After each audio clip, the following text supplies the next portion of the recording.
In this video, we travel back to my hometown to meet Becca, her plant stories, tour her beautiful collection, and most importantly, learn exactly how she cares for her plants in the coldest place on earth, Winnipeg.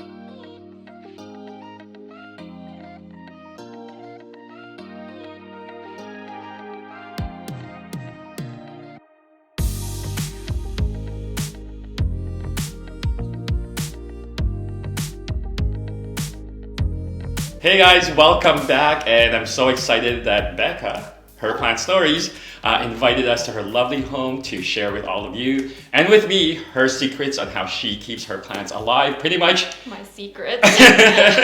In one of the coldest places on earth. Like Winnipeg gets, during the wintertime, I know like minus 40 Celsius or minus 45, which is like, I guess in Fahrenheit that would be 45. We'll figure it out. But yeah, why don't you tell us a little bit about yourself?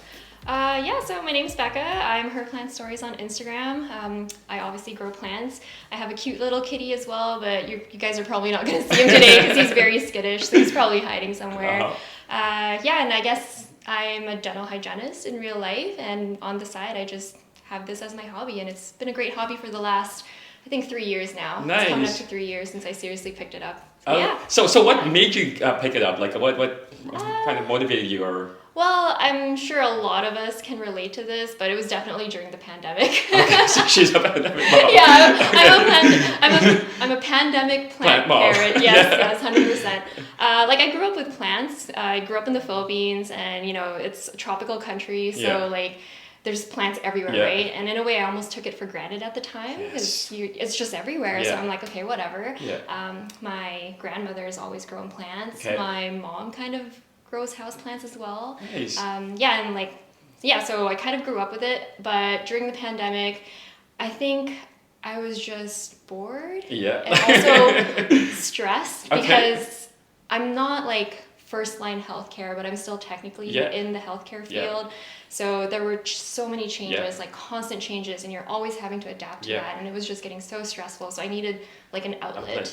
Something that is opposite from what I normally do. So with plants, you're like nurturing things, right? And then it's very rewarding when you see something grow. So I got a lot of satisfaction from that during the pandemic. And I've picked up a lot of hobbies growing up, but none of these hobbies really stuck except for plants. I think it stuck because with plants, if you don't take care of them, they die. So it keeps me accountable. But I just really enjoy it. Nice. Kind of how I got into it. It's actually pretty impressive because when I first walked in, and then we're gonna do a tour of her restaurant, it's impressive. It's like, how did you kind of go through like learning about plants and how to care for them? Was it just kind of? Well, I think so this is a bit nerdy, but when I was in high school, my favorite topic was science. And I didn't like physics. Chemistry was okay, but I really, really liked biology. Biology, anatomy, that sort of thing. And I remember, especially in the Philippines, they have a lot of hibiscus flowers there. It's very, and what's the word I'm looking for? Like native. It's native to the Philippines. And I remember as a kid, we would have to bring hibiscus flowers and pretty much dissect them in class. And then that's how our teachers would be like, oh, okay, this is where the plant ovaries are, this is where the stamen and the pistil and all those things. And I always thought that was super fascinating. And I also just really liked drawing the flowers as part of my assignment. So that information just stuck with me over the years in the back of my mind. And then when I seriously started growing plants again, it's almost like I unlocked that information in my brain again. And I was just like, wait, I remember all of this from when I was in high school. This is what plants do. This is how they photosynthesize. So I just took all of that. It's pretty, at that time, it was very, basic plant knowledge. I took all of that from when I was in school, and then I just applied what I knew to the hobby. And instead of, memorizing things from Google, I tried to understand it and how it all, connected together. And then from there, it just kind of, took off. And So I mean, first I was impressed when I walked in and saw her beautiful plants, and I'm impressed at that knowledge because I didn't learn it that way, right? I didn't know when you were talking about dissecting a plant and looking at the ovaries. That blew my mind. I was like, they have ovaries? You know what I mean? Yeah, we totally did that. It's so cool. I mean, the flowers are everywhere there, right? So you can literally pick as many as you want, and there's this experiment. Nice. There was definitely still a bit of a learning curve. I've always had succulents in the beginning. never was successful with that. Like it just never clicked for me until I decided to like really get into it. And then everything started clicking and then all my plants started surviving. Right. And I was like, ooh, I'm onto something here. Because I mean, like looking at some of your collections, like even here in the background, this variegated alopecia Friday, like the amount of leaves on it, how massive it is. And for some of you guys, you probably struggle with like alocasias where, you know, when a new leaf grows, you know, the older one dies. And at most for me, I have like 3 leaves. So maybe just give us a little bit of an idea how you did this or how beautiful this has grown kind of. So I find like it helps to understand where a plant comes from and where, you know, like the natural environment is. Obviously, this is not really the natural environment because I think this one is a plant that is native to the Philippines as well. So I just think to myself, okay, what was it like back home? Yes, I was always super sweaty. It was very hot. So, you know, humid and hot, right? But here in my house, I think the humidity goes down to like 25% in the wintertime. But what I do instead is I just make sure that I water it like a lot.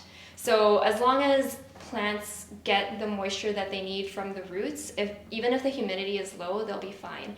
So you just have to keep that in mind. Like when humidity is low, they're gonna transpire a little bit more, so they're like taking up more water. And where's that water coming from? If not from the air, then from the roots, right? So I keep it moist.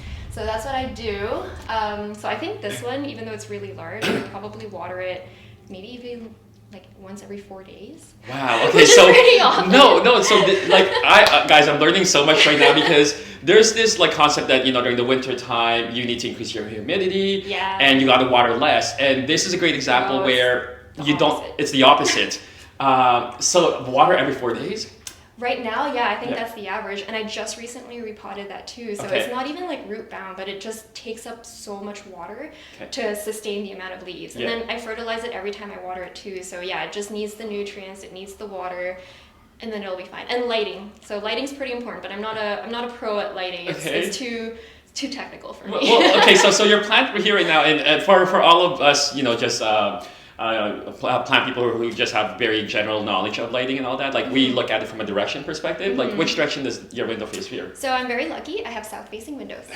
That's the best lighting you can get. But you know what? Like from here, so obviously we don't see it on camera, but like how far would you say this is? Like over 10 feet? Yeah, I'd say from the window. Yeah, and I have a light meter, and on a sunny day like today, even if I were to measure it, even though I have a south-facing window, it's actually not as much light as you think, because our eyes adjust, and then we think it's a lot of light, but from where the plants are sitting, it's just barely enough to sustain them, not to let them thrive, but just to let them survive. Okay. So that's why I still run the grow lights. Okay. Because they still need that grow light, even though I have south. But I will admit, it's very lucky. I'm very lucky.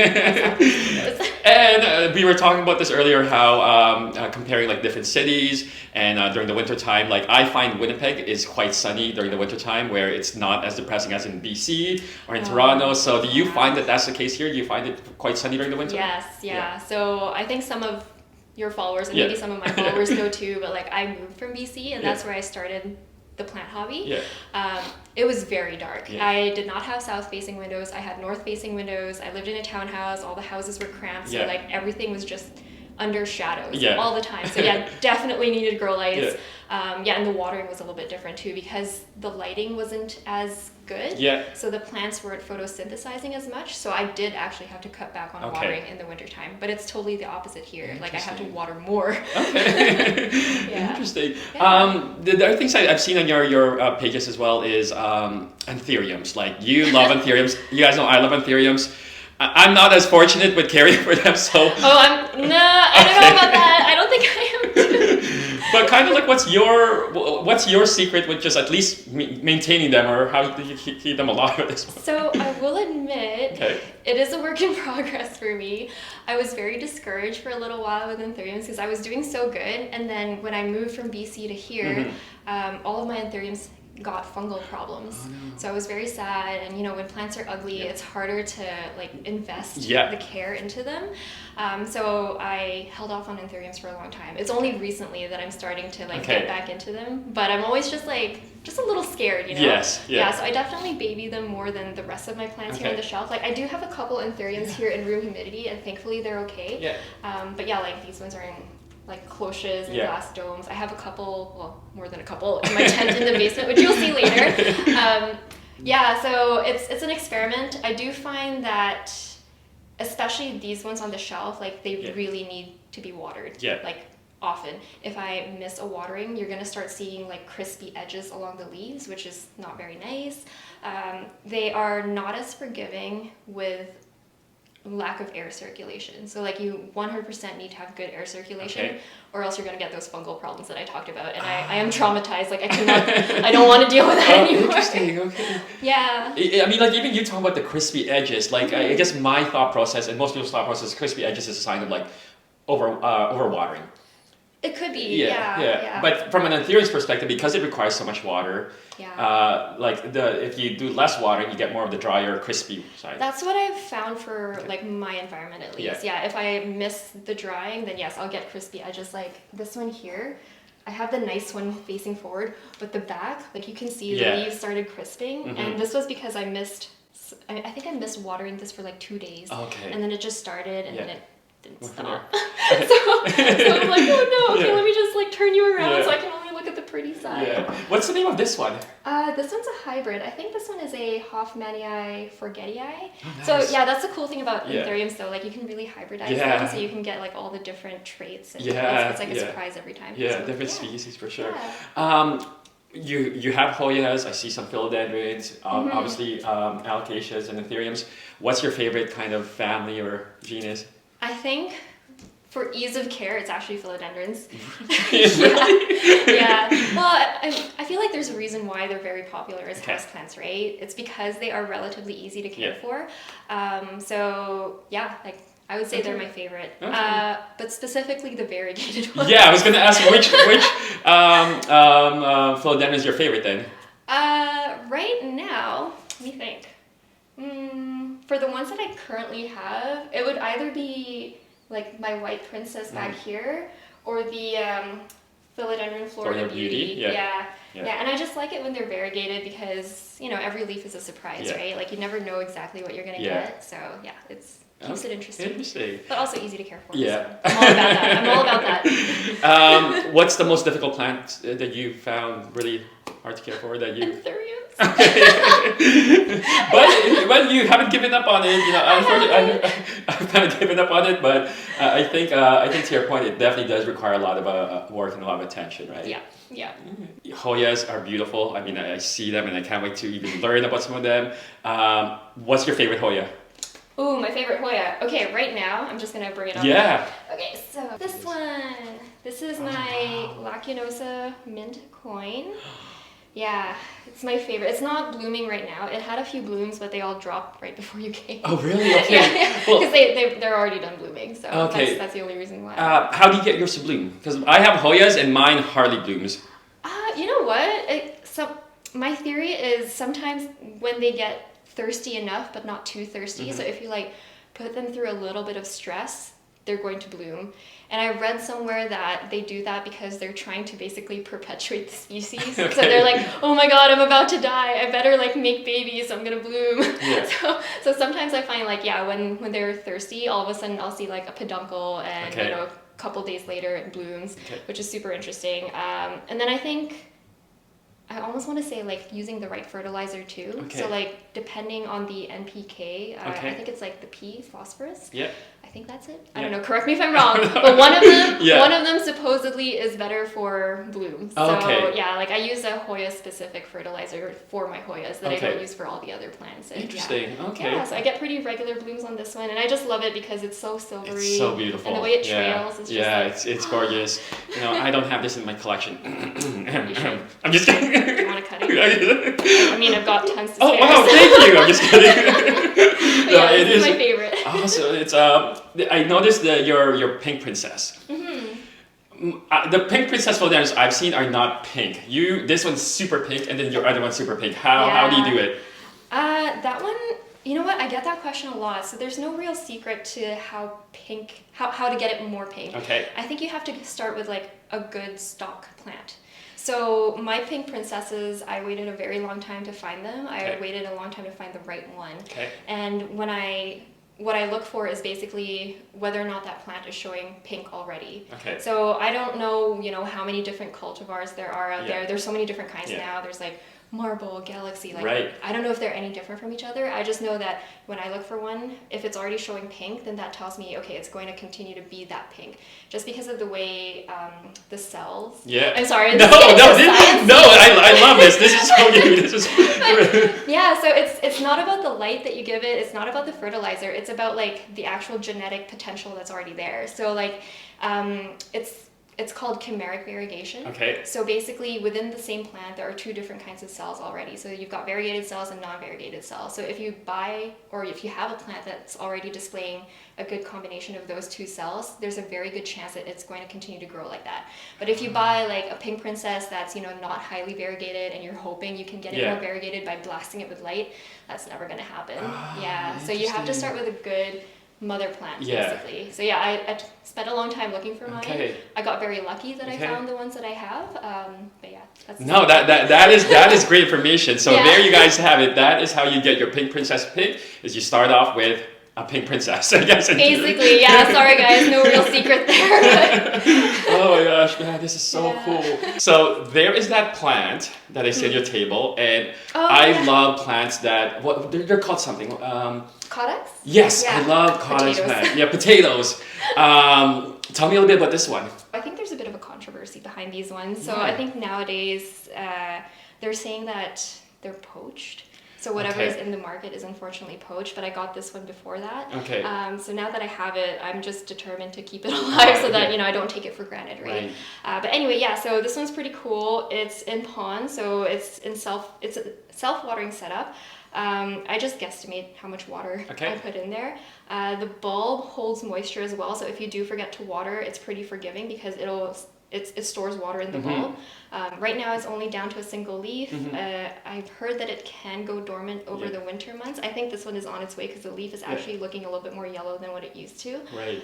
Yeah, and then once it goes dormant, you can just like, if it doesn't shed this leaf naturally, you can just cut it off and then just, you know, leave it dry in a dark, cool place until springtime comes, or until you see like the first bit of new growth. And as soon as you see the first bit of new growth, then you just start watering it like normal again. Interesting. Yeah. What variety is this one? I think this one is I'm really bad at pronouncing plant names.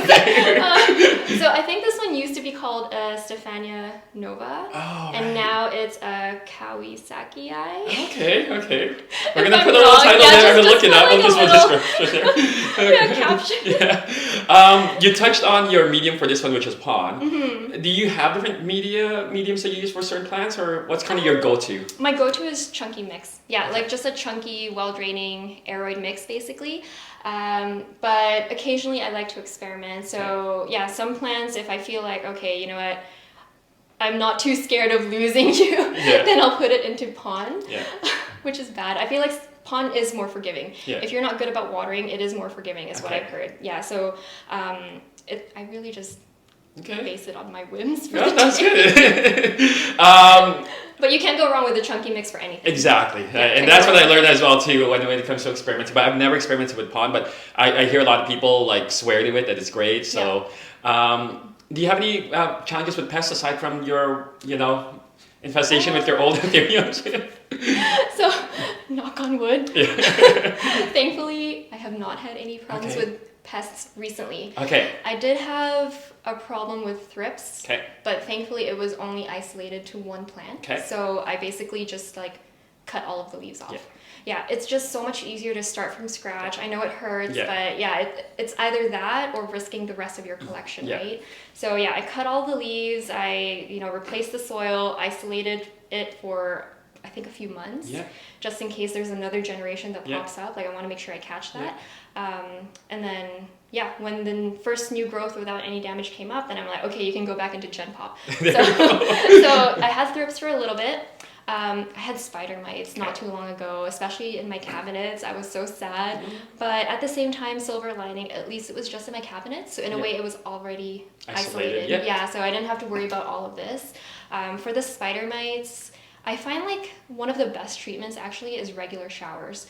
So they can develop resistance to pesticide so quickly. So if you're using the same spray all the time, they will develop a resistance to that. Yeah. So either you rotate your insecticide. So say you're using, Safer's End-All one time, and then you use a different one the next time, and then just rotate that. Or for me at least, I just give them a rinse with water, like close to every day if I can. As long as it doesn't get, like overwatered, then like regular showers, just to knock everything off, and then just like watching the leaves, and if you can, wiping the leaves down. But I know sometimes that's not very realistic. So like a really good strong shower helps. Okay. And then after that, I just release beneficial insects in my cabinet, and that seems to have taken care of it.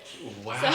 Well, I mean, like, again, see, I really learned something new about them getting used to insecticide soap, and it's like, I had no idea. Wow. Yeah, like I used to think that insecticide is like, the end all be all, like the best answer for everything. But then I started looking more into it, and there are a lot of good good Instagram accounts and other pages too that don't really promote the use of insecticide, because they're finding that so many insects are becoming resistant to that, right?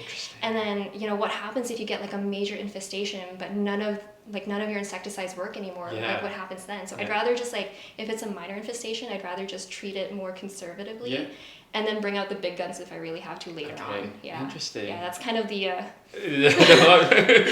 Well, Becca, I've learned so much just chatting here about your plant tips. I'm hoping you guys are as well, but I want to go and do a tour of some of your plants. Yeah, let's do it. Let's go. Okay. Becca's showing us her Runsta setup, because it was the first thing I saw when I walked in, and I literally gave, because look how beautiful it is. And I want to get an idea, what was your inspiration for this setup? So when we first moved into this house, this corner here was pretty dark, pretty empty. I think they just had like 2 chairs and a table to kind of like display the space. And I'm like, I could probably do something better with it. So when we were moving from Victoria to here, a good friend of mine had her Redsta, and she was also moving at the same time, but she couldn't bring her Redsta, so she was selling it. So I was like, hey, let me just take this off your hands, because at the time Redsta cabinets were so hard to come by. They were like constantly out of stock, and I don't even know if they make it still.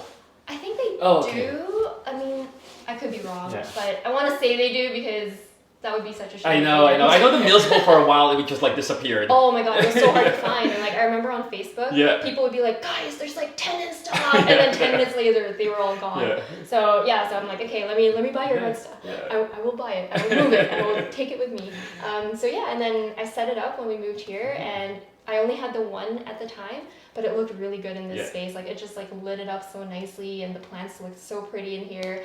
And then I figured maybe I should get a second one, just because you can see they fit perfectly so perfect. fit. Like it's perfectly fit here. It's almost like it was custom built to this area.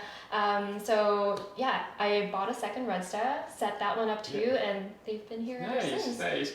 And I'm looking at the type of plants that's in here, wide variety. There's so many different ones that I don't even recognize or know. Like, what is your strategy with putting certain plants, or was this kind of? It's really more for aesthetic purposes. Okay. I put plants in here that are still tiny. So when a plant pot is small, it dries out faster, right? And if I were to leave it on like my regular shelf back there, it's gonna dry out within like 2-3 days max. And let's be real, I don't have time to water this many plants every 2 to 3 days. So if they're still tiny, I just stick them into the cabinet until they grow a little bit more.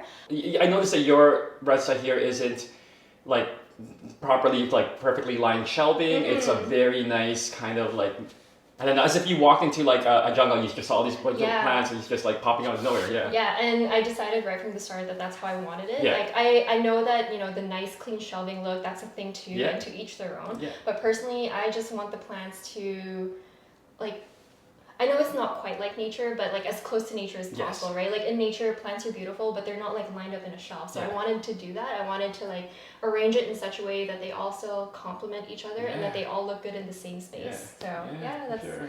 You have a mix of colors as well. Like I see this nice viney, like burgundy pinkish. What's this one? So that's a Dioscorea discolor. I think it's a kind of yam. So right now it's a little bit unruly. It's actually like growing all over the wire. So I'm kind of scared to touch it because it's going to be a pain in the butt to untangle. So for this cabinet here, this one is my colorful cabinet. So I've got like the pops of pink, some green, some variegation here as well. And then on this cabinet are like my velvety plants and my silvery plants. So I've kind of got like a little theme going on here. Beautiful. And we were were talking about the pink princess, and this is why I asked the question earlier on how she gets her philodendron pink princess so pink is look how beautiful that is. So it's stunning. Yeah. Thank you. Yeah, it's one of my favorites. And this Hoya is the mermaid Hoya, right? But it's not the one with the outer variegation. No, yeah, that one is called the Polyneura Broget. Okay. It was sold to me as a Polyneura Broget, but it's one of the silvery kinds, Yeah. and I just love my silvery Hoyas.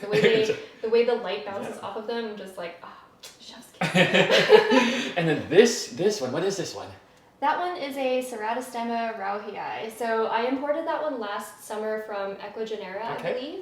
At the time, I didn't really see this plant anywhere. And I think the only time I saw it being mentioned was that, oh my god guys, this plant is super hard to acclimate, like it just dies. So I kind of took it upon myself, almost like a challenge. I'm like, I'm gonna get that to live. So yeah, and then it was super limp and like a lot. I think it was like half the length of that when I first got it, and it's grown so much since. But I will admit I'm scared to take this out of the cabinet because it's doing so well. Yeah, exactly. So I'm like, you know what? You're gonna live there for the rest of your life. Honestly, sometimes it's that thing where it's like, it's doing fine. I don't want to move it. Like, totally, yeah. Like if it's not broken, don't fix it. Exactly. Right? But yeah, I love that because I also like having different foliage textures in the same cabinet. So I've got like a velvet. Yeah. This one is like a trailing one, so I think that just adds a lot of visual interest to the cabinet as well. And yeah, I have another one back there. Oh, is it the same family? No, different. That one's a Hoopersia. Okay. It's looking a little dry actually now that I look at it. But before this cabinet was now it's looking pretty full, but before that I had the two trailing plants, and like I just really like the way the trailing plants framed everything. Yeah. So yeah. Beautiful. The lights you have here, how long do you keep them on? These are on, I want to say 14 hours a day. 14 hours, yes. okay. Yeah. Yeah, they're not very strong, and I purposely did that because of how close they are to the plants. Like if the lights were any stronger, I think it would bleach the leaves. So yeah, they're not very strong. So I am sacrificing growth rate, but that's okay. Then they can stay in the cabinet. Exactly. Yeah. In a way, you want to control the growth rate if you want to do here. Exactly. Do you have like how about humidity? Like, do you again? I think we spoke about like it doesn't necessarily require a lot of humidity, just more watering. Like. So I think I don't have a hygrometer in here, but when I used to, I think in the cabinets, as long as I don't open it, it hovers around like 60 to 70%. On that note, let me close this. That's okay, don't worry about it. Like sometimes I leave it open all the time. But yeah, like I want to say 60 to 70%. I don't run any humidifiers, as you can see. I don't have any fans either. And they've been totally fine. So I think the fact that I open them every day to check on them and to water whoever needs to be watered, I think that's enough air circulation. It's enough fresh air getting introduced. And then just the plants themselves, they keep things humid without the need of a humidifier. Interesting. Good to know. Begonias, I noticed you have a lot of beautiful begonias. I mean, I've only tried a couple of them and they never last for me. But what's this one right here? This one is here, we can open it. So this one is a Begonia imperialis. Oh my God. It had a bit of a setback actually. So like right now I'm just down to the 4 leaves. And you can see all the like wrinkled bits at the bottom. But beautiful this is. I find begonias are very, very thirsty plants. Okay. And then if you don't water them, they also get crispy, just like Anthuriums. Anthuriums, okay. Yeah, so this one got a little bit too thirsty. They root very quickly though, and I think that's the problem because they root so fast, like you have to constantly repot them. And if the pot is too small, it just dries up so fast, right? So that's kind of my problem at the moment, just trying to like balance that. Yeah. Beautiful. But yeah. And this one, what's this one called? This one? Yeah. This one. Ooh. I really should put like ID tags on it. Honestly, it's impressive you're remembering. This one I think is a Begonia barsaluxi. Okay. I will give you the name later. But yeah, this one is very beautiful under the light. It's very iridescent, almost like stained glass, I think. Yes, I was looking at that too, just how like those veining, the veins on it just looks beautiful. Yeah. Oh my gosh. And you have other ones here as well too. And then you have your queen Anthurium over there, I see. Yes, my queen. Yeah, my queen is actually just in moss this whole time. Like I haven't bothered repotting it into anything else, but it seems to be doing okay. Yeah. I missed the watering, so yeah, if you get like yellowing leaves like this, it's not always pests. sometimes it's just underwatering. Okay. Yeah, so that's what's going on there. Good to Yeah. know. Yeah. I see you have a melano there. Is that melano? No, this is a gigas. Oh, that's actually. right. Yeah. Yes, it is a gigas. Yeah. Yes. Outgrowing the cabinet. Yeah. It's too tall. I don't know what to do with it anymore. Nice. And I see you have a lot more beautiful trailing silvery Hoyas. Yeah. Got another Lacunosa type there. I don't remember the ID, but it's pretty. It's pretty. It looks good. Beautiful setup. Any final tips in terms of like doing cabinets? Like what kind of, in terms of just keeping your plants alive and? So I think when you have a cabinet set up, I think the plants actually can take care of themselves, and that's the whole point of a cabinet setup, right? That's why most of us do it, is so that we don't have to worry too much about the maintenance. But I think when you are initially setting up your cabinet, for me at least, I tried to think about, how quickly is this plant going to outgrow this space? So if the plant is going to outgrow it very quickly, is there really a point of putting it in the cabinet, right? So, and then, don't overcrowd your cabinet either. I know it looks crowded, but there's enough room in there. I swear. I will see there as a close up. But yeah, like try not to overcrowd things so that, like if leaves come out, they're not going to come out deformed. If you need to like do any pest maintenance, then at least it's a little bit easier, I would say, to kind of check everything and make sure things are looking okay. But yeah, for the most part, the beauty of cabinets is that it's very low maintenance. Awesome. Once it's all set up. Yeah. Well, that's great. Thank you so much for sharing that and giving us a quick tour. I noticed you got a couple more big plants. I saw a philodendron there that's not in a cabinet shelf, and you did that Monstera. So I want to learn a little bit more how you did that. Sure. I'm noticing you have a few larger plants here that's has moss pole set up. This is a philodendron majestic. Yeah. And did you have it when it was a small one? This one was a little bit smaller, but it was already kind of big when I got it. Okay. Yeah. So I upgraded a little bit faster for this one. And what's kind of, so do you recommend this to always go on a moss pole? Yes, if you want to maintain the leaf size, definitely keep it on a moss pole. Okay. It does need that support to be able to size up the leaves. So, and it's not just any old moss pole too. So like, those like cocoa coir poles. Oh, okay. Yeah, so I find those ones are not as effective. It provides the vertical support, but the roots can't actually grow into that. So if your roots are not growing into the pole itself, the plant actually doesn't think it has that support. Okay. So it's not going to size up. So ideally moss pole with the roots growing into it would be what you need for a plant like that. Good to know. Yeah. This Mandula I'm jealous of it. How long have you had this one? This one, I've had it since it was a little cutting, actually. Okay. So you grew this from a tiny little cutting. Yes. And it has like, did you cut it to get it to vein, or you had multiple vines originally? I had one vine originally. Okay. So I grew it from like a tiny, I hope it doesn't fall, a tiny like smaller than this leaf. Okay. Actually, I think all of the original leaves are gone now, but it was really small. I grew it as a single vine, and then once it reached like maybe half the height of this pole, I cut it down, and then I replanted the same cutting into the same pot, and I trained both vines up this moss pole. So yeah, beautiful. And then that's how the leaves started sizing up. So right now it's like kind of the size of my face. Okay. But my goal is to get it the size of my body. We'll see. We'll see. Well, that's definitely how you can get it to grow up and get bigger. What's your potting medium? Because I tried one of this like a couple years ago. I was not successful. I guess my thought process was it's a pot. It was just super easy. But I struggled with just the leaves kept dropping and kept yellowing. So this one, you know what? I think it's a myth that pothos is easy. Okay. Because this is the only pothos I've been able to keep alive. Oh, really? Yeah, I'm serious. When I was a beginner, I got like a marble queen. I got like the neon pothos. Yeah. Oh my god, they all died. Really? They all died. And I was like, what is this? This is a lie. Yeah. It's not easy. But this one, like I grew this from a cutting, so I was able to control like the media right from the start. I potted it into like a regular chunky aeroid mix, so good drainage, good everything. And I had the same problem as you. It was constantly rotting. Okay. So I'm like, okay, how do I, avoid this? So that's why I actually have this in terracotta. Okay. I don't normally grow my plants in terracotta. Yeah. I always put them in like a clear nursery pot. So this is the only one that's planted directly in terracotta. Yeah, just in case. Like I want to make sure that the roots don't. So she did assure me that her Mandula pothos and her floors are totally fine after that little accident. And you know, obviously throughout this entire interview and video, and while even editing, I've been so inspired because I'm learning so much that yesterday I went to go pick up a Mandula pothos I found from Facebook Marketplace because I want to try again. And now understanding a little bit more and, you know, taking a bit of her tips into potting this in a chunky mix, putting in a terracotta pot, put a moss bowl. Hopefully we can get something very similar in a year or two.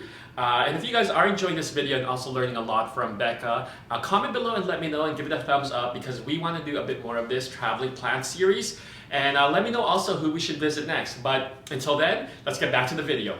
So I see here you have a elbow. Yeah. Right, and a tie. Yes, my tie right here. Yeah, beautiful.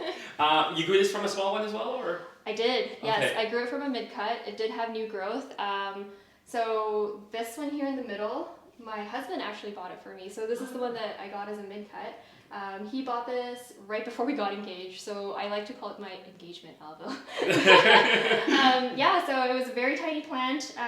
It got root rot, okay. So I think, you know, a lot of us know elbows are notorious for root rot as well, and I was just like sweating, and I'm like, oh my god. If I kill this plant, he's not going to marry me. Well, not really, but kind of. Yeah. I'm like, oh god, I hope I don't kill it. I hope I don't kill it. So like that was added motivation for me. Yeah, and it's grown really, really well since.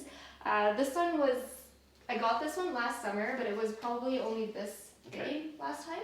Mm-hmm. Yeah, and it's just been growing up the pole for the last year. It probably could grow a little bit faster, but I think it's the lack of humidity, and for a while I had these elbows in a different part of the house where they weren't getting as much light. So yeah, even though they're growing, the leaves are not as large as they could be. Yeah. Because I do notice here it's not giving you the double fenestration like over in this one. I see one right there.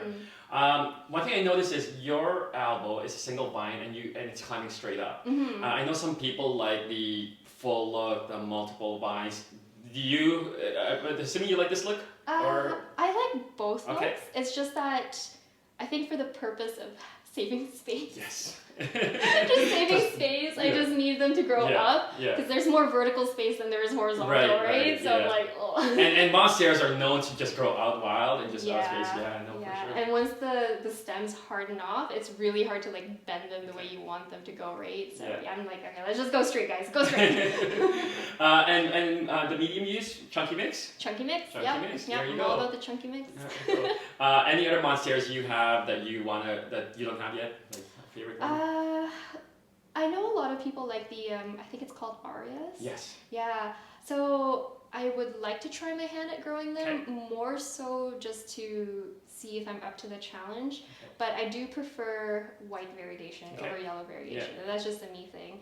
I tried growing a variegated Monstera Adansonii. I thought it was easy because it was growing so fast, but my leaves kept melting. Like the whites just kept melting, and I'm like, it's the browning, right? Yeah, like they were just browning, which is so weird because like obviously my regular Monsteras, you know, I think this is a Borsigiana. This is fine, like no problem, but the Adansonii, I've just always struggled with it, so I've kind of given up on that. What do you think is causing the melting? Like what? Because I've seen it on the tie, especially when there's like super like high variegation. So for myself. And I don't know if this is true for every single situation, but every time I've had my leaves brown, it's only whenever I abruptly change the environment or if there's a little bit of root rot happening. So even if the roots in general are healthy, but if, you know, like there's a section that is rotting, I would assume that, you know, where that root is coming from, that leaf is going to start browning as well. So it's always to do with rot. And yeah, just like if I were to move this to a totally different part of my house, it's gonna experience some degree of stress, and that will also cause some browning. So yeah, that's just my theory though. Like no, it's good to know. And usually in that case, when because I know when I've experienced it, I'm like, okay, I trusted my watering, maybe it's not it, or maybe it's pest or anything like that, and then it's like, you know what, let me just look at the roots. And oftentimes you will find that there are roots rotting. Exactly, it's always the roots, but then again, like I also think, okay, oh my god, this is gonna be a bad pun. What is the root cause of these roots rotting? And I'm like, okay, it's probably because I changed something and it didn't like that. So, that's such a bad pun. No, that's a great one. Oh yeah, this was so much fun, Becca. Like I appreciate taking the time, inviting us into your home, and teaching us something, teaching me something. So it's so much information, and hopefully you guys learned something as well too. And again, thank you so much. Yeah, of course. And I'm gonna link her IG and her YouTube in my description below, and definitely check out her her Instagram page, and check her collection and learn more from her. Yeah, thanks so much, Christian. Yeah, okay. Thanks guys.